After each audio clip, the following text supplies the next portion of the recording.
Olha que coisa boa. O nosso deputado federal, que representa tão bem o Maranhão, aqui presente na rádio do Imparcial, no programa Palpite. Seja bem-vindo, Pedro. Obrigado, Felipe. Boa tarde a todos. Olha, eu quero dar um depoimento aqui da dificuldade, né, da extensão de negociação para trazer o líder do União Brasil, este maranhense que de destaque no Congresso Nacional, mas não negociação do que pode e o que não pode falar. Essa parte nunca foi tocada. É que é quase impossível conseguir trazer este homem para conversar. Inclusive, hoje de manhã era a entrevista e você estava no interior, né, cuidando das pessoas junto com o secretário Orleans Brandão. Como é Orleans Brandão para Pedro Lucas? Como é que você olha essa novidade que nós temos no cenário político? Primeiro, boa tarde novamente a todos os ouvintes do Imparcial. Dizer da satisfação, Felipe, de estar aqui no dia de hoje. Realmente, eu tenho descumprido alguns convites, por conta de agenda. Brasília e os 17 deputados federais sentem muito isso, consome bastante. Né? Ao tempo que, quando chegamos aqui no Estado, as pressões de convite também Claro. ir o interior é muito grande. Então, assim, como presidente do União Brasil, não é, como líder do partido que estou na Câmara dos Deputados, o nosso tempo tem se transformado realmente em 48 horas. Né? Eu tenho me dedicado muito ao que faço, tenho uma grande responsabilidade, já fui líder do PTB no meu primeiro mandato, por 2 anos, e agora líder desse grande partido com 60 deputados, é muita coisa, né? São muitas pautas que envolvem algumas definições importantes para o nosso país. Então, o tempo é meu pior inimigo de verdade, né? Então, aqui eu te peço desculpa. Hoje de manhã era para ser a entrevista e fui convidado pelo secretário Orleans para estar em Alto Alegre, lançando o programa Maranhão Livre da Fome. Um grande programa que o governador tem feito por esse estado, já tirou 1 milhão de maranhenses da linha da extrema pobreza, e aí ficaram 432 mil, e a gente vai conseguir tirar essas pessoas da linha da extrema pobreza. E o Orleans, secretário municipalista, tem feito um grande trabalho com o secretário Paulo Cazé, junto às sedes, envolvendo, articulando, né, quando saímos de lá com um sorriso no rosto, porque a gente vê que a gente não está dando somente aquela história de dar o peixe apenas. Uma cesta básica. Não é isso. Os Eu 200, volto, eu volto na próxima Páscoa para te dar o peixe. os Tipo R$ isso? 200, mais R$ 50 reais por criança até 6 anos, mas também é dar capacitação. Isso que é o extraordinário, é poder gerar oportunidades para essas pessoas. E eu estou muito feliz de poder participar. Na semana passada estive em São Roberto, estive em São Raimundo do Oca Bezerra, com o governador e com o Orleans e com o Paulo, e eu tenho visto como o programa chega na ponta. Eu quero parabenizar aqui já de antemão o governo do estado, porque está se preocupando com essas pessoas que foram excluídas por muito tempo. Mas aqui você fez uma pergunta interessante para mim. Eu começo dizendo que gosto de analisar as pessoas não pelo cargo que ela ocupa, e sim como um ser humano. O Orleans tem uma sensibilidade muito grande. Até muita gente se preocupa com a idade dele. Eu digo que o Orleans só não tem esse cabelo branco do Felipe, mas que a experiência que a gestão do Brandão tem dado para ele é uma experiência muito grande. Ele conhece todas as ações que estão sendo executadas no governo do estado. E não é pouca coisa, Felipe. São muitas obras, são muitos convênios junto ao governo federal, são muitos programas sendo executados. E o melhor, ele conhece os índices do Maranhão, sabe de onde está saindo e sabe aonde a gente pode chegar. Olha, eu tenho uma relação, você sabe disso, eu tenho uma relação muito salutar com todos os políticos, quando é possível, né? Porque, infelizmente, nós temos um processo contínuo no Maranhão que confunde a relação pessoal, a relação profissional e a relação política. Maranhão, infelizmente, nós assistimos coisas absurdas em que quando você quer ser o poder e as pessoas e você acha que as pessoas não concordam com isso e você não entende que você tem que conquistar as pessoas e dentro das pessoas está a política, né, você se torna um inimigo. E você sabe que o maior perigo de um político é quando essa palavra inimigo se encaixa na mente, né? Talvez um adversário seria de bom tom, né, para conquistar. Mas eu converso muito com esse rapaz. Inclusive, ontem mesmo nós estávamos aqui na redação comentando que, às vezes, os marqueteiros, às vezes os próprios políticos, pela ânsia, né, de destruir um processo, não entendem que, às vezes, até um apelido, né, agrega mais a pessoa à população. Quando lançaram o Bebezão, eu me recordo que era umas 11 horas da noite, eu mandei uma mensagem para ele, ele disse, agradeça, as pessoas vão lhe colocar no colo a partir de agora. As pessoas vão entender que você é uma pessoa do bem, entendeu? Que você é família. Isso é que interessa. Não interessa se você é novo, você mesmo, né? Eu já estou com meus 45. Então, virei agora corredor, baixou um pouquinho. Hoje, mas, agora há pouco, na visita que você fez, gentil ao diretor-geral Sérgio, eu brinquei lá, contei uma história que eu brincava com seu pai, meu diretor amigo, que quando você foi vereador a primeira vez, eu dizia para ele, isso é um absurdo, o teu garoto com 9 anos de idade, porque faz tanto tempo que a gente não acredita. Mas olha, eu acho que o Maranhão tem sorte, hoje o Maranhão tem sorte em poder dar opções para as pessoas. Claro. Né? Só acho que nós precisamos mudar um processo, eu queria a tua leitura exatamente disso que eu estava falando, de permitir em que as pessoas tenham opção, né? Em que os políticos, né, não se sintam constrangidos, como está acontecendo, que a imprensa não se sinta constrangida, que é um equívoco achar que a imprensa se sente constrangida. A imprensa sabe recuar e aguardar a hora dela, entendeu? Mas eu vejo que nós estamos vivendo uma tensão judicial, não só no Maranhão, e nós vamos chegar ao Brasil, mas também no Brasil, mas no Maranhão, que vai ter um retorno talvez muito negativo dentro desse processo todo. Como é que você olha essa pressão judicial de todo santo dia? A oposição está dizendo que o governador vai ser preso, mas vai ser preso por quê? Isso é que a gente queria entender, que até agora ninguém explicou. Como é que você olha isso dentro do processo de construção do desenvolvimento do Maranhão e da harmonia dos poderes e dos políticos? De maneira bem direta, Felipe, aqui. É terrível o que está acontecendo. Terrível por saber que o prejudicado é o Estado do Maranhão com isso tudo que está acontecendo. Quando chegamos em Brasília, eu compreendi, né, com meu pai, que passou 5 mandatos na Câmara dos Deputados, de que a gente precisa juntar forças. Hoje temos um grande líder, que é o Brandão, e eu costumo dizer que só briga com o Brandão quem quer. Porque o Brandão tem um perfil, desde quando era deputado federal, isso eu ouço testemunhas falando dentro da Câmara, falando que ele é um grande agregador de ideias, um grande agregador de poder ceder, como ele fez várias vezes aqui no Estado. E isso, o maior prejudicado dessa guerra judicial, desse ambiente ruim que foi instalado não só aqui no Estado, mas nos bastidores de Brasília, é o povo do Maranhão. Veja só, qual é o executivo federal, que apesar de ter vindo muita coisa, pode vir mais? Quem vai investir no Maranhão? Não só um poder público, mas uma iniciativa privada. Um empreendedor que olha com o Maranhão, que é a bola da vez. E eu creio nisso. O Maranhão está bombando. E poderia, sem dúvida nenhuma, bombar muito mais se não tivesse esse ambiente ruim.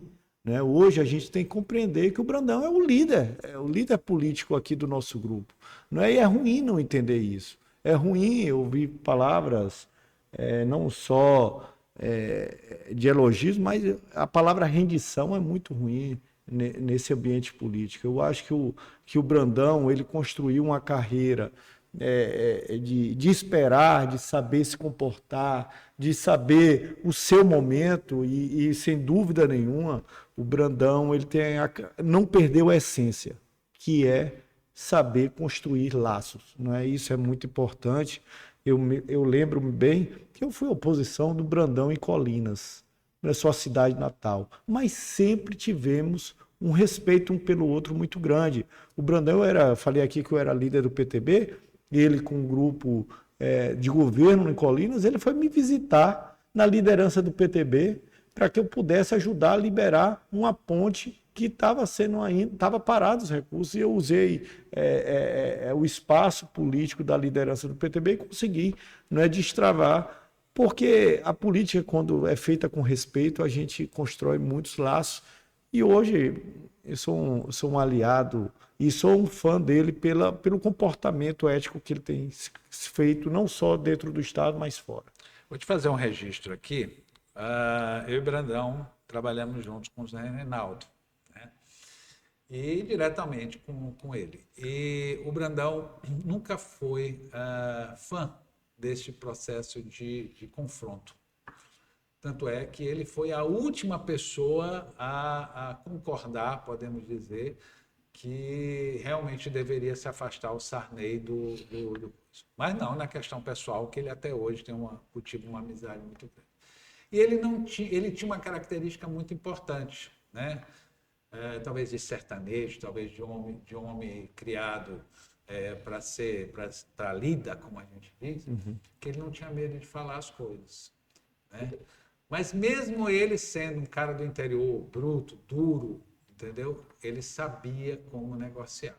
E foi o último que ficou ainda para tentar, até o final, né, essa negociação. Deixa eu te falar uma coisa. O João cuida aqui da nossa técnica, né? Mas o Joãozinho esqueceu que nós dois é que estamos falando e nós precisamos de água, né? Então, só aqui dizer, João, que você é maravilhoso, mas aqui no palpite a gente precisa de água para molhar o bico, entendeu? E João é Pedro também, meu xará, então não pode faltar água, João. Deixa eu fazer uma leitura aqui com você, histórica, aproveitando esse gancho, né? Porque não poderia deixar de passar pela admiração, o carinho e pelos meus votos que seu pai teve na vida, né? Seu pai viveu um dos momentos mais delicados que um político poderia viver. Por que eu estou trazendo isto? Para que as pessoas entendam o comportamento da família de vocês, porque vocês são uma família política. Seu pai foi escolhido, né, sem interferência de ninguém, foi escolhido para ser vice-governador junto com a Rosiana. Estava tudo maravilhoso. Uma ala toda que não concordava com muitas coisas do Sarney, tudo certo, está lá, né? Ele vai ser um caminho e tal. Do nada, João Alberto, com sua ganância. Aqui não tem, aqui é uma mesa que aqui a gente não esconde as palavras, né? A gente só não é deselegante. Certo. Na sua ganância, né? Deu um golpe, podemos dizer assim, dolorido, e botou primeiro na imprensa, né? Isso é a maior maldade que pode existir.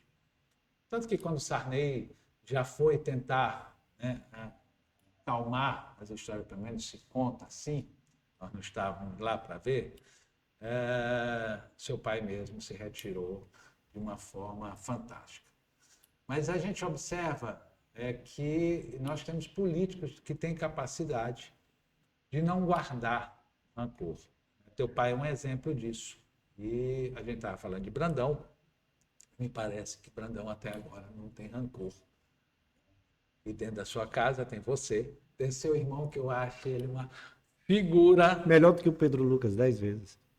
Desculpa, eu acho. Ele eu sou suspeito para falar de vocês, mas ele é uma figura. Né? Ele se joga, ele não está nem aí. Quem trabalha com ele tem uma liberdade absoluta. né? Não que com você não tem, porque eu tive contato agora com sua assessoria e tudo mais, um pessoal super tranquilo, o seu pessoal que está lhe acompanhando aqui também. A gente, nesses 40 e tantos anos, né, como profissional de política e de imprensa, a gente acaba conhecendo as coisas pelo cheiro e pelo comportamento. Mas eu queria fazer esse registro porque essa história do seu pai foi uma história que marcou muito a minha vida. E você sabia, Felipe, que eu participei de perto? Eu estava até no momento que o Jorge Murat, dentro da casa da governadora Rosiana, o convidou para pegar o avião e anunciar. Eu participei daquele momento, né? Foi um momento difícil, não é mais. O Pedro Fernandes tem uma grande compreensão que eu aprendi de que vice a gente não impõe, vice a gente é convidado. Não é? Naquele momento a gente já tinha feito o movimento de liberar uma base que já estava consolidada dos seus mandatos e do seu respeito que ele, pelo Maranhão inteiro. E eu falo isso porque eu quero puxar como foi minha primeira vitória no meu primeiro mandato. Por favor. E o Pedro Fernandes, ele teve a capacidade de poder ser o escolhido e também, como bem falou você, de poder se retirar da maneira elegante, né? Sem gerar nenhum tipo de atrito, sem nenhum tipo de confusão. Claro, deu um trabalho para reformular a base novamente, né? Tanto é que eu lembro bem a votação dele, a gente viu com uma votação de mais de 110 mil votos, caímos para, eu acho que foi 69, alguma coisa, mas deu certo. O importante é que o Pedro Fernandes, ele como você bem falou, não tem mágoa, mas ele aquele acontecimento serviu para que a gente pudesse ficar um pouco mais precavidos quando o nosso nome é levantado para uma majoritária. E quando, como eu bem falei aqui, Felipe, no meu primeiro mandato de deputado federal, eu vinha de vereador de 2 mandatos, né? Tinha sido secretário do Flávio, metropolitano, enfim, era uma secretaria nova, mas o que me deixou com um certo conforto, se assim eu posso dizer, foi ter sido respeitado pelos amigos do Pedro Fernandes. Quando eu chegava no interior, quando eu chegava nos municípios, sempre tinha alguém assim. Quantos anos tu tinha? Eu já comecei a política um pouco de idade um pouco mais velho, né? Eu comecei com 33 anos. Há 6 anos, não, quase 8, 7 anos atrás, né? Essa foi a verdade. Então, assim, facilitou muito o meu ambiente, né? Eu sou fácil me adaptar, mas assim, foi de uma maneira quase que automática. O Pedro Fernandes tinha preparado toda uma base que quando eu cheguei estava muito bem resolvidas as coisas, né? Eram amigos. Muitos amigos, e tem até hoje. Se você. As pessoas não sabem que esse é um segredo. Esse talvez eu esteja. Não é eleitor. São amigos, São né? amigos. Então, assim, hoje a minha base política é composta dessas mesmas pessoas, amigos nós de 30 anos, 20 anos, né? Claro que chegou gente nova, né? O ônibus, como ele fala, eu gosto de brincar, o ônibus a política é um ônibus, né? Uns saem, outros entram, mas o importante sempre está cheio. Mas o que é mais importante ainda é ter essas pessoas de 20 anos dentro do ônibus, né? 30 anos dentro do ônibus, porque conhece tua personalidade, conhece teu trabalho, conhece o que tu pode fazer, né? E assim as pessoas vão se tornando amigos, é essa a palavra, né? Porque passa a política e vão se tornando amigos, e isso é o que é o mais importante. Mas olha, deixa eu te dizer uma coisa, nós temos um monte de exemplos de famílias políticas. Que, particularmente, eu sempre digo para as pessoas, né, nesses anos todos que eu faço campanha, preparo candidatos e escrevo sobre eles, que eu digo que não tem nada a ver uma coisa com a outra. Teu filho, tu pode ser advogado e teu filho pode querer ser advogado, Verdade, ou não. verdade. Né? Onde é que está condicionado isso? Não, olha, aí quer dizer que eu construí uma história e meu filho não pode participar dessa história? Eu acho muito engraçado essas coisas, entendeu? Quando as pessoas, às vezes, eu sou muito parado na rua, né?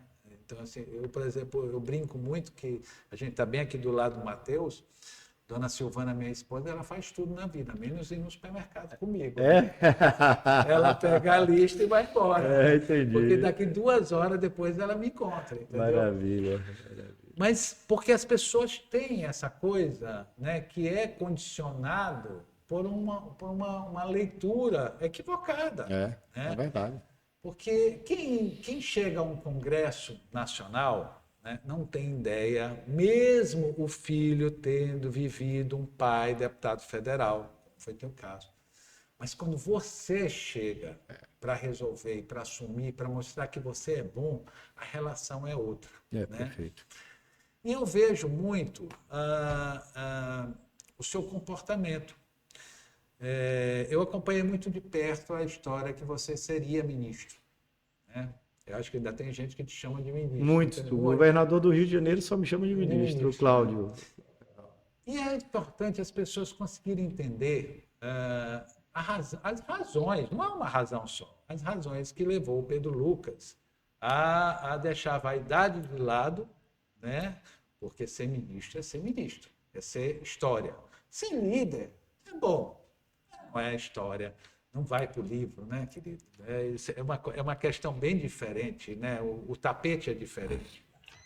Mas eu queria entender o que foi que fez o Pedro Lucas, porque isso é uma decisão sua. Pelo mais que as lideranças, pelo mais que houvesse pressão, o que fez o Pedro Lucas entender que o seu papel mais importante seria como líder? Olha, disseram de tudo, emendas, status, teve todos os dois lados, né? Tentaram criar um fato, né? Olha que coisa boa, coisa boa. Muito obrigado. Obrigado. Saúde. Desculpa, Pedro, dessa vez. Tá ótimo. E houve ali? Talvez, Felipe, tenha sido o momento mais difícil, uma decisão mais difícil que eu tive na minha vida política.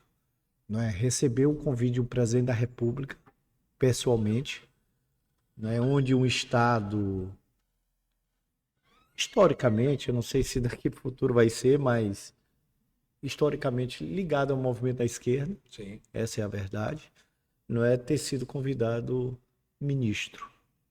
E naquela oportunidade, passaram até minha decisão, acho que 4 ou 5 dias. Foram as horas mais contadas que eu tive Eu na vida. imagino tumulto na sua cabeça. Porque por algum descuido meu, ou talvez da ministra Gleisi, o vazamento, a colocação como foi feita, ela tornou uma guerra de bastidores dentro de um partido que está se reafirmando, não é? Porque depois de uma fusão, de uma junção de 2 grandes partidos, o DEM e o PSL, né, a gente precisa se reafirmar, essa é a verdade. Eu te confesso que o que mais são duas coisas que me fizeram pensar muito bem. Talvez eu tenho uma nítida noção de que a bola talvez nunca mais quique na minpro frente. Eu tenho a real noção. Eu tenho a real noção que pode acontecer, né? Porque ser ministro, como bem tu falou, é ser ministro, né? Vai pro eternidade do país. Depois de presidente da República, é ministro, né? Então, assim, primeiro é a compreensão de que sou partido. Eu não sou individual, eu não estou ali pelo Pedro Lucas. Eu sei que a decisão é subjetiva, mas eu tenho a nítida compreensão que eu sou partido. Mas o partido era contra? Eu vou te falar o que aconteceu. E depois, a lealdade que eu tenho no presidente Antônio de Rueda. O Rueda, não que ele me fez, mas ele criou as condições para que eu pudesse avançar na liderança e ser o líder que estou hoje. Hoje eu tenho uma bancada um pouco mais calma, dizer que está totalmente resolvido não está, não é? Mas assim... Vocês são a notícia de hoje, né? Não, mas a bancada em si, não é, estou falando nem da Executiva Nacional, que eu faço parte, também sou vice-presidente nacional do partido, segundo vice depois do ACM. é a compreensão de que eu iria explodir União Brasil, né? E que não era justo o Pedro Lucas se sobrepor ao partido. Naquele momento, surgiu candidaturas fortes, não é que eu posso citar do Mendonça, que é meu amigo, disputou a liderança comigo, mas ele tem uma composição totalmente diferente do que é meu grupo político dentro do partido, né? O Mendonça muito forte, ministro, experiência. Sim. Veio o nome do Juscelino, que o presidente Lula pediu por ele, sim. Eu estava na mesa, eu, Davi, né, o próprio Juscelino, a Gleisi e o Rui Costa, que a gente pudesse fazer uma configuração para o Juscelino ser o líder da bancada, né? E fora o Damião, deputado da Paraíba, que também tem uma boa experiência, né? Começou a explodir vários movimentos dentro do partido. O certo é que, e não foi de maneira programada, quando eu abri o grupo do WhatsApp, 40 e poucos deputados queriam que eu ficasse, pediram para eu ficar. Respirei fundo como estou respirando, não é? Mas eu tive, nesse exato momento, a compreensão que eu não poderia botar o Pedro Lucas na frente do partido. E essa lealdade me firmou como líder que estou hoje, não é? Muita gente confia em mim. Essa semana foi uma semana de muitas decisões, mas que de muita responsabilidade, mas eu só tenho essa capacidade de diálogo, tanto com o governo quanto com o PL, a oposição, com o Sóstenes, com o Novo, com o Marcel Van Hatten, enfim, por conta desse reconhecimento da bancada. E esse reconhecimento se passou nesse momento de decisão. Foi isso, não é? Espero que eu esteja errado no propósito de dizer que essa bola não quica mais, né? Quem sabe quique mais uma vez. Olha, para quem viveu Brasília como eu vivi, né? Porque hoje vocês acham o Brasília tumultuado. Brasília era a terra do medo. Eu vivi Brasília, terra do medo.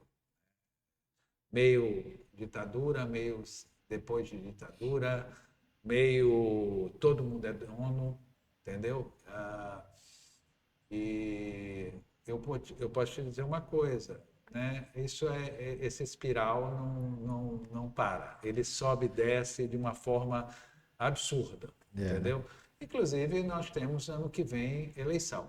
União Brasil deixa o governo. Então, isso aí acabou. Né? Não tem mais essa coisa. Agora mesmo estão dando 24 horas. Né? Ontem a gente deu 24 horas para o Celso. O ministro Celso me ligou por volta de umas 11 horas da noite. Conversamos bastante. Teria uma conversa com o presidente Lula hoje e depois ele iria procurar, depois dessa conversa, não sei qual vai ser a decisão, né? Procuraria o presidente Antônio de Rueda. Tá mais ou menos. Então, já temos mais umas 48, 72. Não, eu acho que, assim, pelo dia de ontem da executiva que eu participei, eu acho que esse tempo não existe. Não existe o tempo para mais 48, não existe tempo para mais uma licença, não existe esse tempo. O que machucou? Assim, vamos entender assim, tem um monte de fenômenos em volta. Isso tudo a gente constrói. Eu vou te falar da gota d'água. Bom, tá? O que machucou definitivamente essa relação com... Eu não vou falar nem com o governo, com o PT e com o Lula. Porque eles é que mandam. Tem que parar com essa infantilidade de achar que fulano, beltrano está mandando. Na verdade,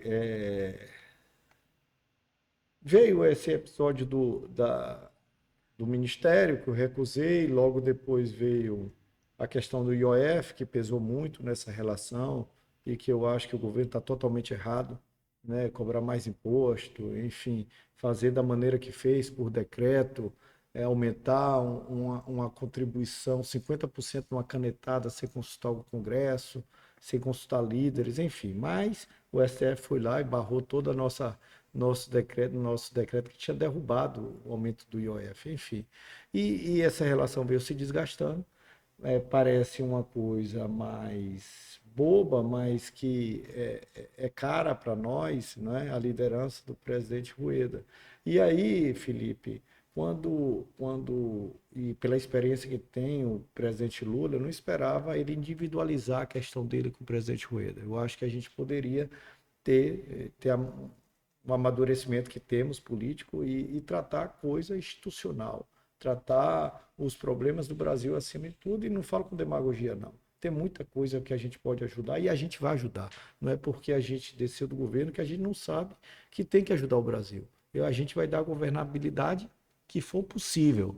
Não é? Hoje, se a União PP tende para um lado, decide. Eu e o líder Luizinho, a gente tem a real compreensão de que se a gente vai para um lado, fica muito ruim a situação do governo. Vou falar o exemplo bem claro. Teve a MP agora da tarifa social de energia. Poderíamos derrubar com toda tranquilidade. Né? Que, diga-se de passagem, é de uma tamanha irresponsabilidade. Mas são 60 milhões de pessoas que estão precisando nesse Não, momento. até aí Tá? Eu acho o seguinte, nós do Nordeste sabemos na pele mais sofrer do que o pessoal do Sul. Tá? Então, assim, quando eu fiz um apelo, eu me ponho aqui, eu fiz um apelo ao Ciro Nogueira, que queria que a gente pudesse analisar melhor, e o Rueda, eu disse assim, olha, a gente não tem condição de fazer um movimento desse contra um MP. Tem um MP que está ajudando. Eu sei que a gente tem que, a meta fiscal, a gente tem até que... porque a turma do PT sabe usar essas coisas É, como ninguém, mas assim, entendeu? eu vi o lado humano do nordestino, que precisa de 60 milhões de brasileiros, e aí a gente aprovou com tranquilidade, não é? Esse diálogo que o governo tem que compreender, que a federação hoje, ela é fundamental para a governabilidade. Não é que eu faço parte do governo, nem queremos fazer mais parte do governo. Já decidimos, vamos sair do governo, mas que o Brasil esteja realmente nesta mesa, que a gente possa ter a MP 1303 na próxima semana, que é exatamente o EF, que nela tem o seguro-defesa, tem a questão das bets, tem as questões das fintechs, enfim, que a gente venha aqui e diga assim, ó, vocês querem botar o peso nos municípios e estados para pagar essa conta do imposto de renda, não é? Ou a gente quer taxar os super ricos, como é bem falado, mas tem um outro lado disso. Não é? Esses dividendos que as pessoas botam lá fora e que vêm investir no Brasil também pode estar em risco. Então a gente tem que encontrar um equilíbrio. Esse equilíbrio não se encontra se a gente não estiver na mesa. Né? Hoje a federação se torna a força mais importante, porque tem de um lado o PL, tem de um lado o PT, e nós do centro, de maneira bem organizada, a gente decide que rumo a gente vai dar para as políticas públicas do Brasil. Ou seja, zanga com zanga e vocês no equilíbrio. Eu acho que a zanga não serve para político, primeiro de tudo. Muita zanga dá dor de cabeça. Eu acho que a gente precisa tratar com equilíbrio que o Brasil necessita, não é? Eu acho que eu acho que uma das qualidades que eu exerço, eu escutei isso da boca do presidente Sarney, ou talvez de alguém que falou o que ele falou. A política é paciência, paciência e paciência. A gente tem que exercitá-la todos os dias. É, pois é. Inclusive, o palpite até hoje espera o Sarney, né? Mas o Sarney vive brincando aqui, dizendo assim, um dia eu vou dar entrevista para o clã, né? Mas eu não posso dar porque aí pode ser minha última entrevista. Clã, deixa eu te fazer um depoimento do presidente Sarney. Foi uma pessoa que nesse processo de ministério me ajudou bastante, muito respeitado em Brasília, e ele pôde falar com o presidente Lula, me indicando. Eu quero aqui em público agradecer também ele, né? Mas eu tive uma felicidade tremenda. Eu acho que tem 60 dias atrás eu pude visitá-lo e estava naquele movimento do Trump, né, tarifaço e tal, e o Sarney de maneira muito lúcida, né, ele fez alguns parâmetros, né, Pedro, o que pode acontecer, o que eu acho que a política não pode seguir. Ele foi muito, muito bacana escutar a experiência do Sarney. Espero que o Lula ainda escute ele, por incrível que pareça. Entendeu? Acompanhei muito de perto esse processo e tudo mais. Mas a gente vive o ativismo, né? O ativismo em todos os setores, em todos os poderes. Vocês não estão longe disso, né? Nós assistimos agora uma blindagem, né? Aquele teste que vocês estão fazendo para entender, para as pessoas entenderem que quando vocês querem, vocês aprovam as coisas. Pode até não passar e continuar, né? Nós temos agora a PL da anistia, Você acha que o Supremo Tribunal Federal perdeu um pouco o prumo, né, e ultrapassou todos os limites possíveis e imagináveis antes de negociar todo um processo? Porque, assim, se estivessem julgando eles, né, eles iam querer fazer o comparativismo. Estão julgando os de vocês, não é verdade? As lideranças. Né? O Bolsonaro é uma liderança, não há como não dizer. Você acha que é um golpe sendo encaminhado aí para exatamente facilitar o processo eleitoral do ano que vem para o PT?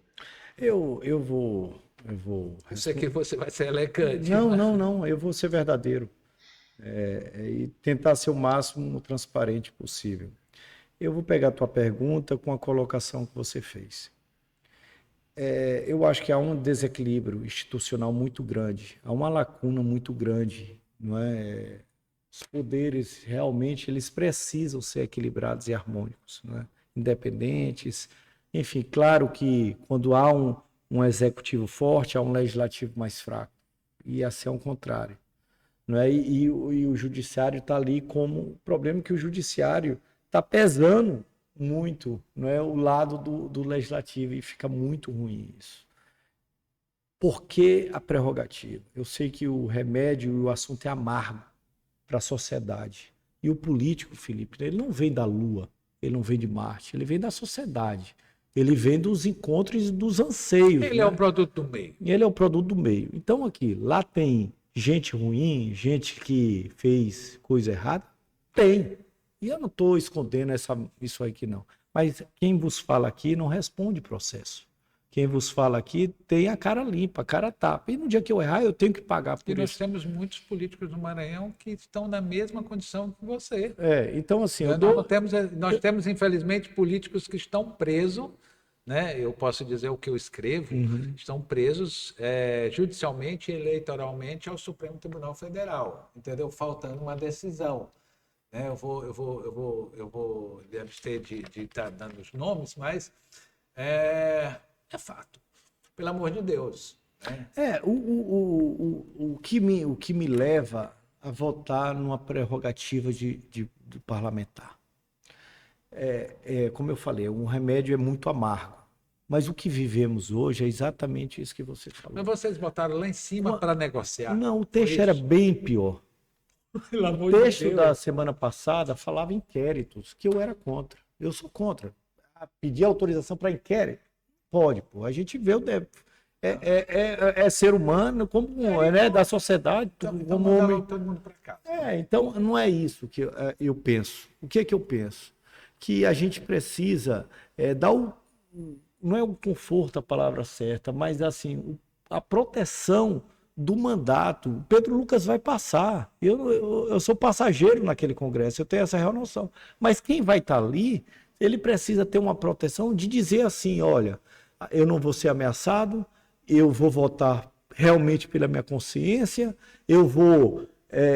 porque quando tu vai caçar um deputado de voto aberto lá, Felipe, primeiro a ligar é a família do envolvido. O segundo é o advogado. O terceiro, ele botou o cunhado para te ameaçar na rua. É assim mesmo.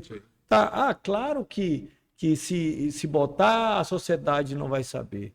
Deixa eu te falar, para o político ser candidato, ele tem um nada consta.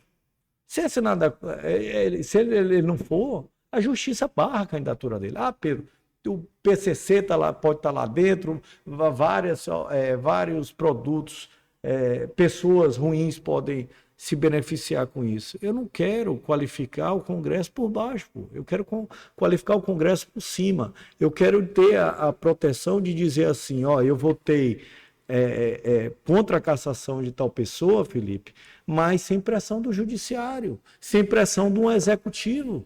É isso que eu penso de prerrogativa. Esse texto que está valendo hoje, como tu falou que viveu a Brasília da ditadura, é o texto da ditadura. Quem fez o texto da proteção do mandato, da proteção da democracia, foi o Ulisses Guimarães. E com ele quem votou? Luiz Inácio Lula da Silva. Quem votou lá? Miro Teixeira. Quem votou? Fernando Henrique Cardoso. A sociedade mudou, a sociedade evoluiu. Mas eu quero te dizer, o jeito que está hoje, a gente está pior do que a ditadura. O jeito, as pressões que um parlamentar pode sofrer, como eu falei, não quero qualificar por baixo. Quem tiver errado tem que pagar. Tem que pagar. E no dia que eu tiver errado, eu pago. Dou minha cara a tapa e pago. Por isso que pelos meus erros. Agora, eu preciso ter a proteção de que eu posso julgar sem ser ameaçado. É isso que você mesmo falou. Tem muita gente com a faca no pescoço. É justo? Eu acho que não é. Eu acho que isso não é democracia. Então, assim, é uma pauta muito ruim, né? E eu vi as pesquisas, 80% dos brasileiros contra, não é? Eles não entenderam. Eu acho que a narrativa, ninguém entendeu nada. eu acho que a narrativa foi ruim. Poderia ser melhor construída, não é? Mas enfim, eu acho que cada dia com o seu aprendizado. Me permite fazer uma leitura aqui? Pois não, claro, opinião e respeito. Eu respeito. Né? Eu entendo. Se eu estiver enganado, não só eu, porque até hoje eu ainda participo dos grupos de jornalistas, que na minha época era a turma do Beirute, que a gente dividia o quibe porque ninguém tinha grana, entendeu? E todo mundo era ali no Congresso, e pelo Executivo, pelo Judiciário. Então essa turma hoje, graças a Deus, todo mundo está no top do jornalismo. São as pessoas que lhe entrevistam. Hoje eu fico muito feliz de ver isso. Mas... há uma leitura entre nós que vocês levantaram a panela, a tampa, ao máximo, entendeu? Acho que já grudou até lá no teto, para exatamente vir para uma negociação. Porque realmente chegou a um nível em que o judiciário, né, vamos ser assim, bem lúcido, roubou a cena, né, determinou tudo como deveria ser. E vocês resolveram que não. Tá? O Senado está lá no equilíbrio? Está lá no equilíbrio. Até a hora que os senadores começaram a se incomodar. Porque talvez as pessoas não entendam o que é um senador da República. Né? O Congresso é aquela... A Câmara de Deputados é aquela coisa. É fantástica. É a novela das 7. É bem animado. O Senado é muito chato, mas o poder deles é uma coisa impressionante. Um presidente da República não se mete a besta com um senador. Todo mundo sabe disso. Entendeu? Por quê? Porque se criar o corporativismo, está morto um presidente da República. Quem tira é o Senado. Então, assim, eu entendo que o Supremo Tribunal Federal perdeu o prumo das coisas, entendeu? Perdeu o limite das coisas. A mesma leitura, e isso é importante, entender, a mesma leitura que essa turma que está com 60 anos, que é mais ou menos a minha turma, fazia na época da ditadura e pós-ditadura, entendeu? Essa turma faz a mesma leitura hoje, né? Nós tínhamos medo do executivo, entendeu? Quem estava lá? O executivo, o judiciário e a imprensa. Eram os três. Hoje, quem todo mundo tem medo, né? E é uma sensação muito boa, ao mesmo tempo de proteção, mas de também perigosíssima para um país. Uma imprensa, um legislativo, um executivo, ter medo de, por exemplo, agora do judiciário é muito perigoso. Atrasa um país pelo menos 20 anos, né, em toda essa recomposição de harmonia. E se não houver harmonia, né, já chega lá fora que está uma loucura, né, gente querendo bagunçar o nosso coreto aqui. Mas eu entendo que vocês subiram, né, o tom para exatamente começar uma negociação. Existe essa possibilidade nessa PEC da blindagem e na PL da anistia, uma ampla negociação? O senhor, como líder, faria esta negociação? A negociação já está ocorrendo já há algum tempo. Que botaram até agora o presidente do Solidariedade. O relator seria do União Brasil. Estava na minha mão a relatoria. E será o Pedro Lucas? Não, da anistia. Já podemos botar na manchete de amanhã no Jornal Imparcial? Eu tinha um compromisso e tenho um compromisso com minha bancada que eu não vou ser relator de nenhuma proposta, né? Eu acho que eu tenho que dar notoriedade aos outros pares. Eu acho que eu equilibro a bancada. Mas assim, o que for oportuno aqui você falar? É porque o PL da prerrogativa já vinha sendo debatido não só com o executivo, né? Eu participei de algumas reuniões, até mesmo com o judiciário. E eles? Com o judiciário, claro, muito ponderado, não é, alertando que achava mais difícil, o que não achava mais difícil. Eles não compravam, mas eles vão dando os relances. Numa conversa que tivemos antes do anúncio do Paulinho, que é um amigo nosso, eu sei da sua competência, eu sei do seu trânsito, não é? Essa relatoria estava aqui, né? E de maneira muito democrática, Felipe, nós e o presidente Hugo fez essa interlocução conosco e com o Paulinho, né, para que a gente cedesse para o Paulinho, até porque esse ambiente o Paulinho tem, não é, no trâmite, tanto no executivo, ele tem, apesar de ter oposição ao presidente Lula, mas também ele tem no judiciário. Ele conversa bem com o judiciário já há muito tempo, né? Então, assim, a gente fez e o Paulinho tem nossa confiança, tá? Antes de ser anunciado, a gente sentou com o líder Sóstenes, com o líder, a Carolina Tony estava presente, e o líder Zuco, né? Podendo ver até que limite a gente poderia naquele momento, naquela bela quarta-feira, né? Até onde a gente poderia avançar. E o que foi decidido é que a gente poderia avançar num requerimento de urgência de um projeto que era do Crivella, que é do Crivella, mas que vamos fazer um substitutivo totalmente diferente daquilo proposto. Até porque tem que ser uma... Vocês vão ficar só com a moldura.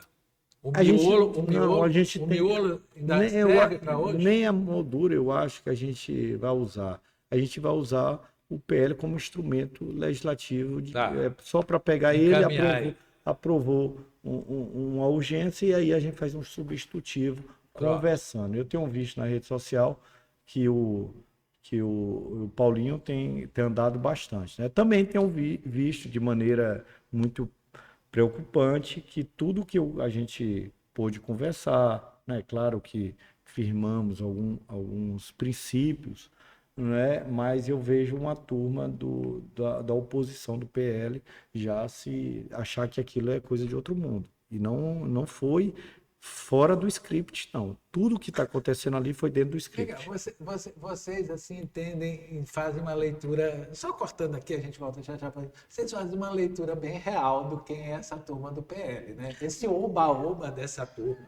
Será que eles não têm um senso?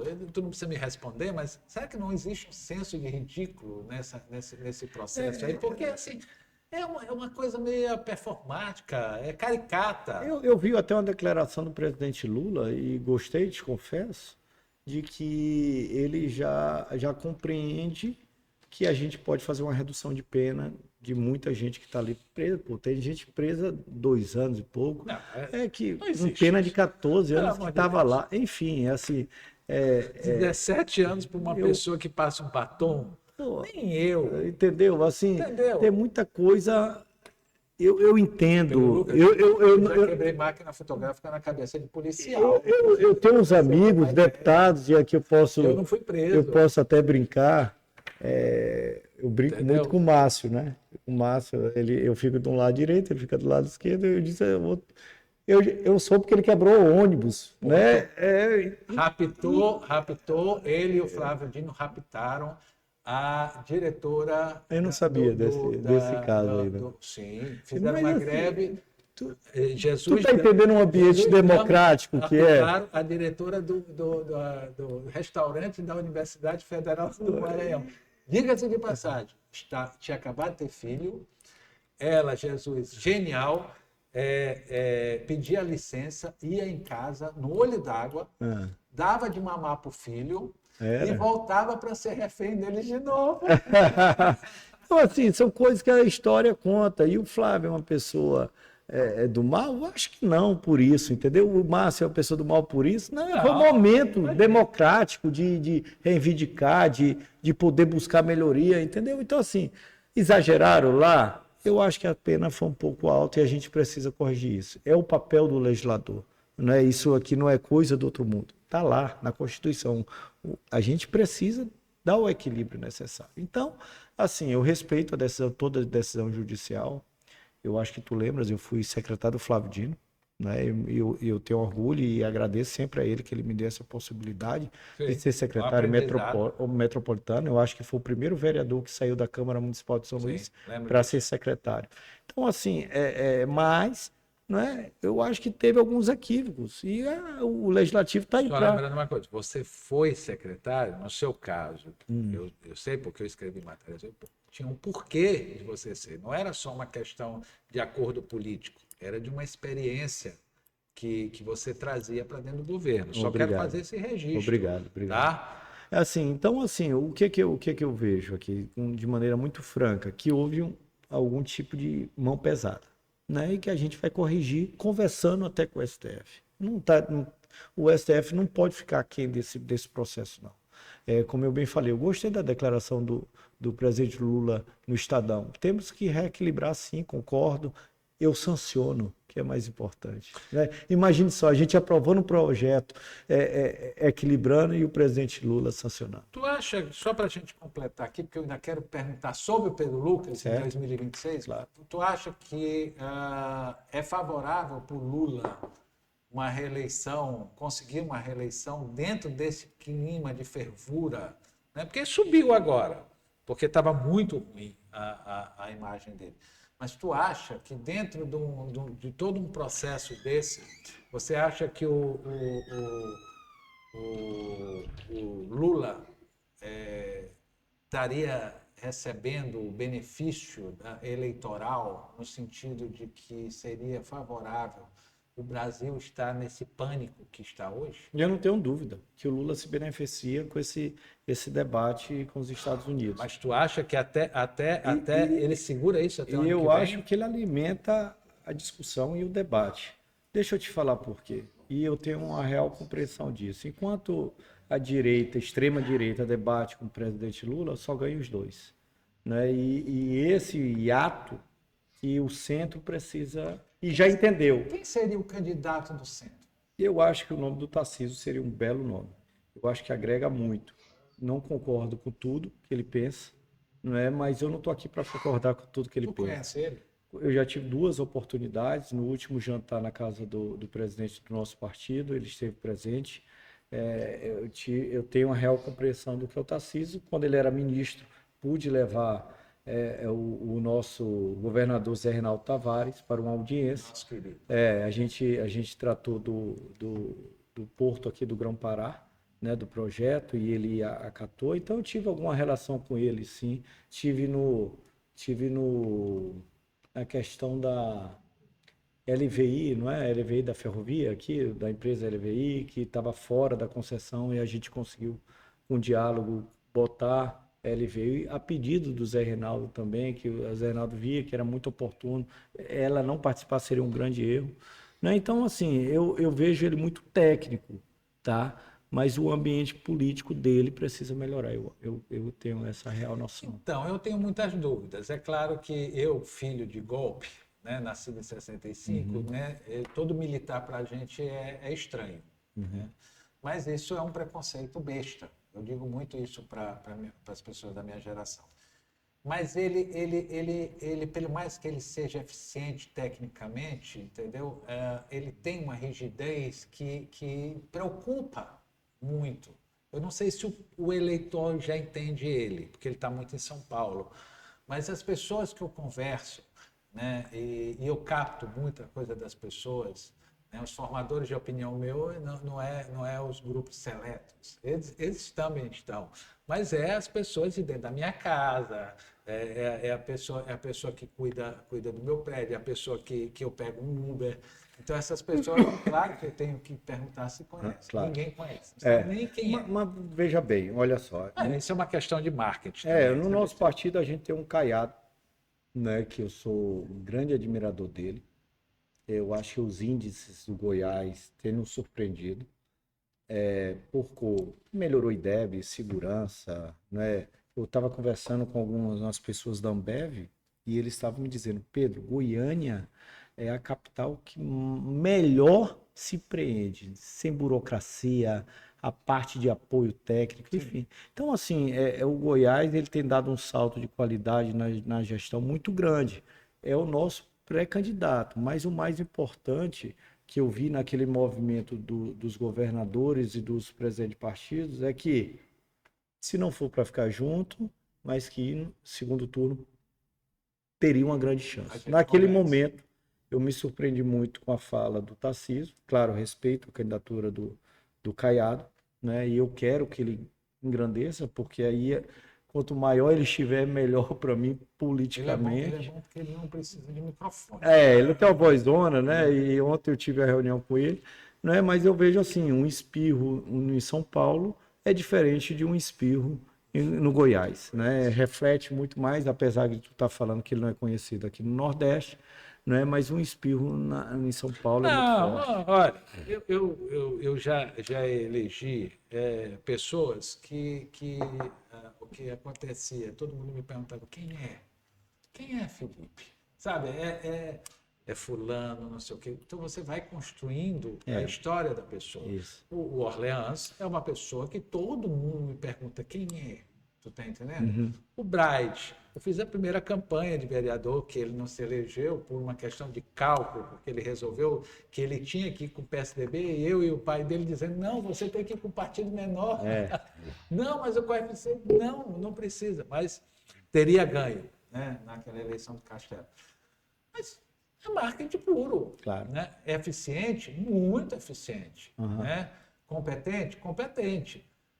Bom de relações? Não. Né? Não é bom de relação.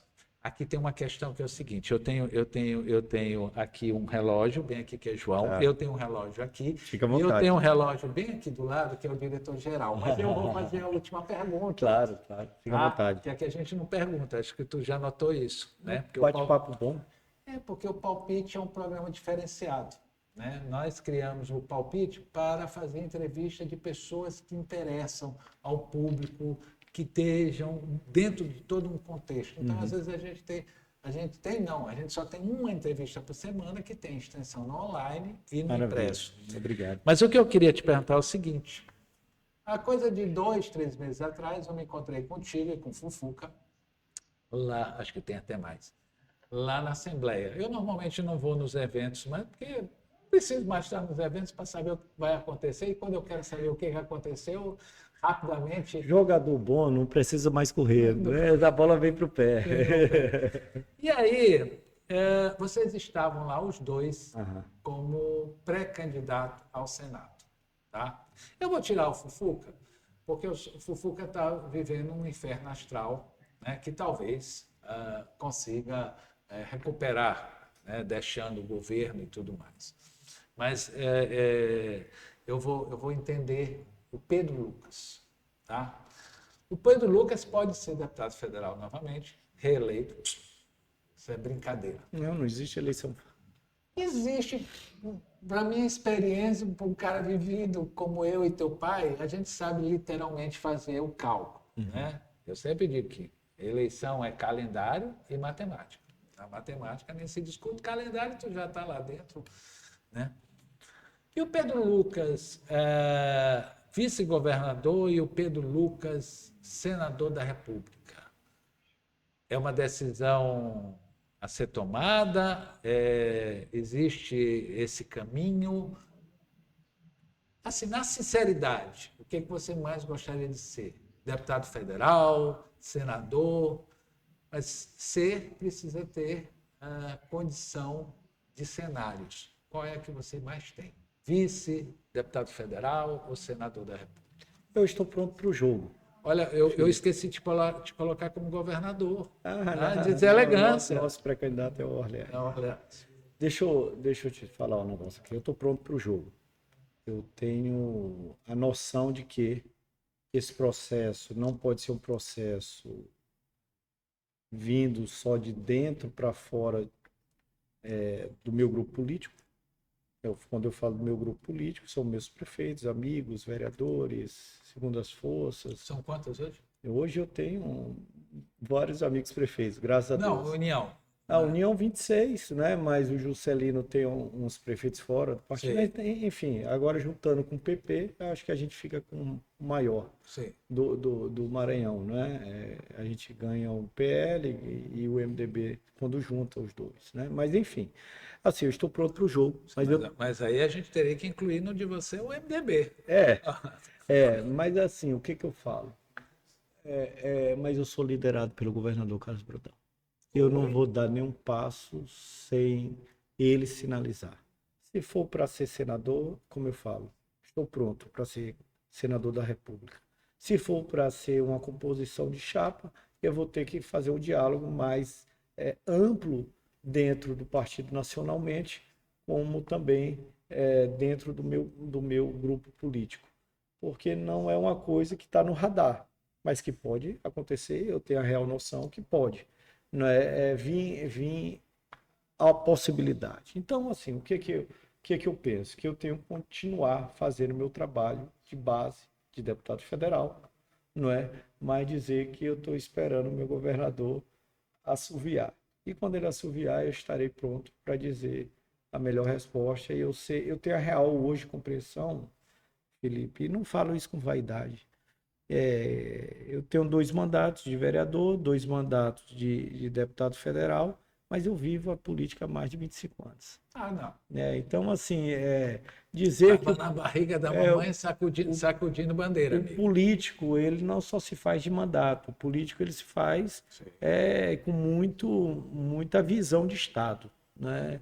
Eu tenho lutado muito por pautas e temas que possam impulsionar o Estado do Maranhão.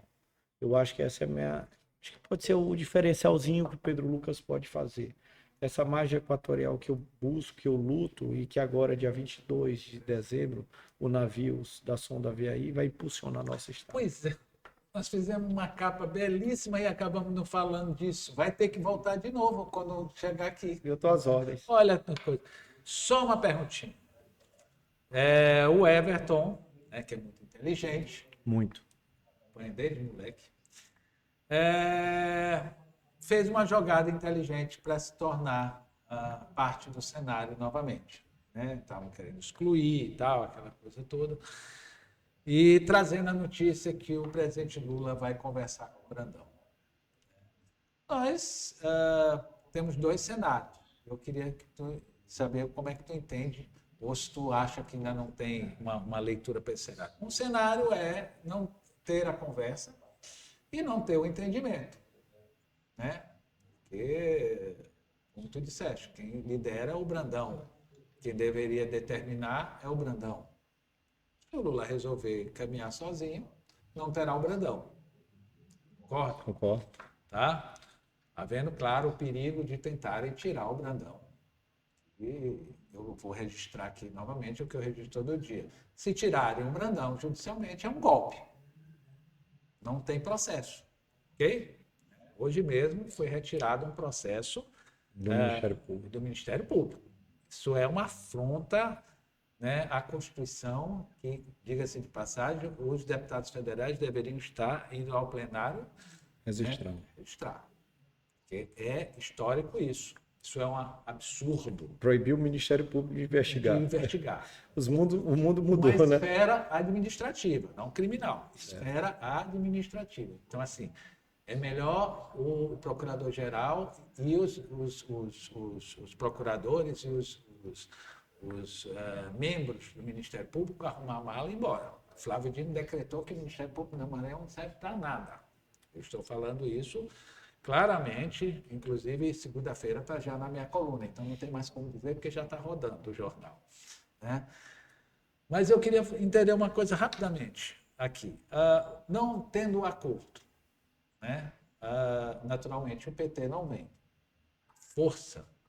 A força da eleição no Maranhão vai ser a turma do PT, né? Porque eles acreditam que tem voto, mas nunca elegeram ninguém, e o grupo do centro, é vocês. É isso um cenário? Eu vejo que primeiro... E para completar, teria que ter um nome. O centro teria que oferecer o nome. O nome seria Pedro Lucas? Não, eu tenho a nítida compreensão que temos um pré-candidato forte, que é o pré-candidato Orleans. Não é? Por tudo que eu falei aqui, de ele conhecer cada ação, cada programa, cada índice do Maranhão, onde pode chegar. Mas eu não vejo o Lula não recebendo o Brandão. Até porque, Felipe, Mas tu vê o Lula com força para enfrentar o Flávio Dino? até porque, Só para entender. eu vou te falar, até porque o Lula precisa do Brandão. Não, a relação não é que o Brandão precisa do Lula. Registro todo dia Claro. que os 2% dos votos que ninguém dava bola do Maranhão decidiram a eleição, a última eleição do Lula. Pois é, deixa eu te falar. Hoje, quem percorre o Maranhão e eu percorro, sabe da força do Brandão. Sabe o grau de agregar, que ele agrega, não é? Em todas as regiões. Então, assim, claro que falta uma coisinha aqui, outra ali, mais pontual. Então, assim, o Lula ele vai fazer análise de quê? O Lula é bom de negociar. Sabe o que ele faz? Ele estica a corda. Ele deixa os dois ver lá na frente e vai dizer assim, Felipe Camarão, no caso, deixa eu te dizer, se o Felipe tiver mais fraco lá na frente, vem cá, vamos fazer a composição. Eu penso assim, se o Mas Brandão... nós temos esse tempo Eu acho que... com um golpe judicial à beira, na soleira do governo. Esse é o erro do presidente Lula. Ele já devia ter conversado. E ele está correndo da conversa. É o pior do mundo é correr da conversa. É melhor um não bendito, não é um sim bendito, do que um não maldizido, como diz o caboclo lá do meu sertão. Então, eu acho que ele erra e deixar os dois lados avançarem, e já avançou. Esse é o meu olhar. Agora, que o Lula não tem como correr da conversa com o Brandão, ele não tem. Ele precisa do Brandão. Pode ter certeza disso. Eu conheço um pouquinho do que ele está fazendo. Ele está querendo ver se o Brandão tropeça. E o Brandão não vai tropeçar. Olha, obrigado, tá? Muito obrigado. Obrigado. Tu viu que patrão aqui é uma coisa terrível. Ele né? é show de bola. Ele é show de bola. Meu amigo. Hoje é sexta. Hoje é sextou. Eu Tá vim bom. até assim de esportivo. Ele também. Obrigado. Obrigado, Felipe. Tuas ordens. Volte sempre. E eu quero deixar um registro, que você não tem medo de responder. É a primeira vez que eu te entrevisto e eu estou impressionado. Obrigado. Vou mandar uma mensagem para o meu amigo, seu pai. Vou dizer assim. Vai deixar ele preocupado. Mas é bom deixar tudo às claras.